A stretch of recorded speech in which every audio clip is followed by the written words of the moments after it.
Okay, pag-usapan po natin itong, ako'y nagre-research kanina lang tungkol dito sa 50 na dagdag sa NCR. At ito pala pinakamalaking aumento sa sahod na based on record na ginawa ng National Wages and Productivity Commission. Kasi pag sinabing NWPC, parang nasanay na ako dun sa mga 10 pesos, di ba? 12 pesos, nag-20 pesos pa nga, di ba? Ngayon, 50 pesos, pinakamalaki pala to since 1980-something Shuvashenis Eklavu. Matagal na pala, pero ito pinakamalaki, 50 pesos. At ang sinasabi, dahil gumanda daw yung ating ekonomiya, kasabay ito ng pagganda ng ating ekonomiya. Oo. Pero, gaano kaapektado ang mga negosyante? Nasa linya po natin ngayon ang presidente po ng Employers Confederation of the Philippines. Ano po natin ito? Suki natin si Mr. President Sergio Ortiz Luis. Sir, magandang araw po. Ay, magandang araw sa iyo, Dennis. Opo, kumusta po kayo? May mga nakikinig sa atin. Opo, kumusta po kayo? Matagal tayo hindi nag-usap, sir. Hindi naman galong katagal. Oo nga. Total, pinag-usapan din natin. Yata. Parang yata, ang huli natin pinag-usapan yung tungkol doon sa 200 peso wage increase din Sir, yes, no? Yes. Oo. O ngayon, ang nararamdaman, hindi na ho natuloy yung 200. Ewan ko kung sinong umupo tungkol doon. Pero itong 50 pesos, reality na to. 50 pesos talaga may dadagdag, NCR. Ano ho ang nararamdaman at ano ang gagawing problema o komplikasyon po o epekto nito sa mga pangkaraniwang mga employer, Sir Sergio? Well, alam mo, yung kasing dumaan sa proseso, Opo. taon-taon dyan, nagtataas sila. Patulayan, iyaan mo yung nakaraang taon, 45 pesos. Yung bago yun, yung 2022. Opo.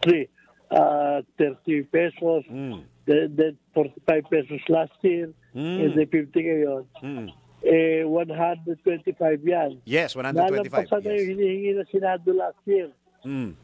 At ang katulayan, yan, plus 30% yan para sa mga employers dahil tataas din yung SSS sila, pag-ibig, PhilHealth, tama. Yung bonus, yung overtime, kaya equivalent yung medyo Ang yan, merong mga umaangal sa hanay ng mga miyembro namin. Opo.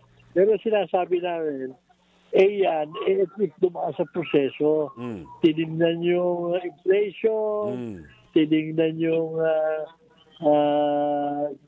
mga investment na pumapasok, tsaka yung ekonomiya natin as a whole. At yan ang na-arrivan. Nandyan yung representante namin, nandyan yung representante ng workers, nandyan ang NEDA, DTI, tsaka DOLE. So yan, over the years, sinasabi na, barya-barya, tigi-tigi, ngayon ang nangyayari ngayon, hindi naman nabibigla yung inflation. So we are hoping na yung sinasabi ng ibang miyembro namin na magbabawas sila, wag naman sana. At pilitin natin kayanin na yan. At yan dumalabas sa proseso. Kumisan, hindi natin tanggap-tanggap din sa atin.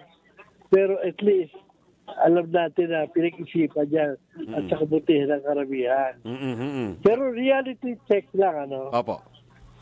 Ito binibigay na to, para sa small minority lang ng workers. Hindi totoo yung para sa mga manggagawa to.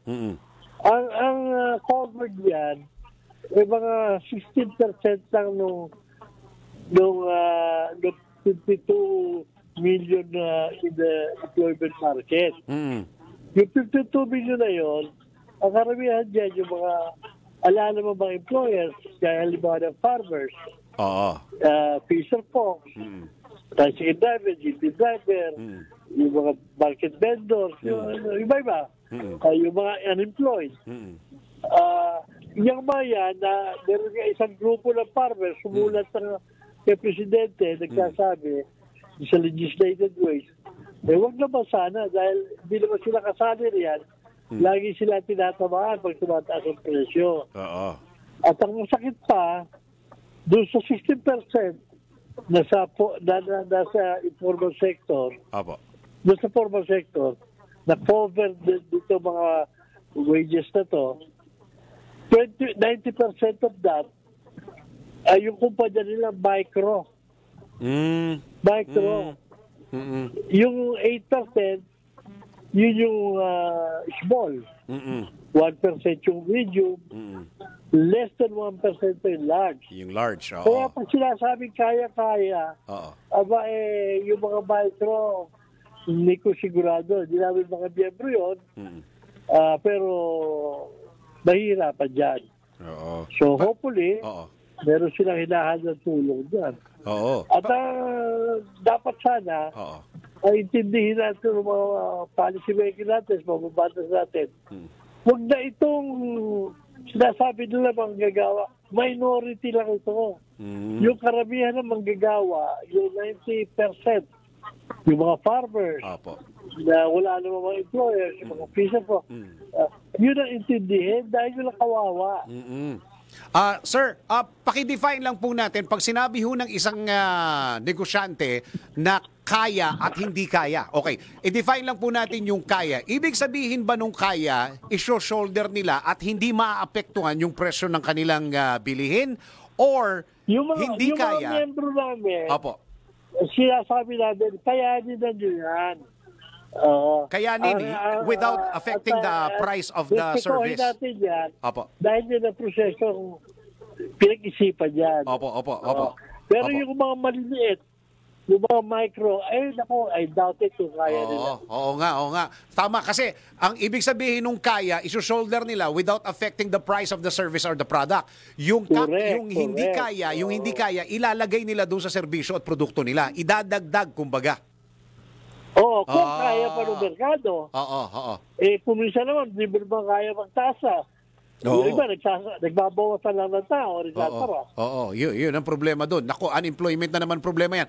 Tapos, kapag idadagdag po nila doon at sinabi nilang hindi kaya, idadagdag sa produktong serbisyo, inflation na naman yan. Sir Sergio? Patay naman yung mga workers na walang tinagat. Come again, sir? Come again? Patay naman yung mga hindi tumanggap ng dagdag. Oo nga. Tama. Oo. So lahat talaga, factor talaga yan. Kahit na 50 pesos lang yan, kahit na ang turing nila ay barya lang yan, may epekto at epekto talaga yan. Lalong-lalo na sa mga pangkaraniwan na mamamayan ng Pilipinas, Sir Sergio. Lalo na sa NCR. At huwag nila sasabihin, lahat ng manggagawa nakikinabang dyan. Minority lang. Maliit lang na portion. 10% lang ang manggagawa. Kaya yun ang dapat pag-isipan nila. Paano na yung 90%? Oo nga. Teka muna. Sir Sergio, parang maraming nagpupush na pagbabalik nila ng Kongreso, ipupush nila yung 200. Oh my gosh. Yun ang sinasabi namin alam naman nila hindi mangyayari. Pero, ang nangyayari, natatakot yung investor sa atin.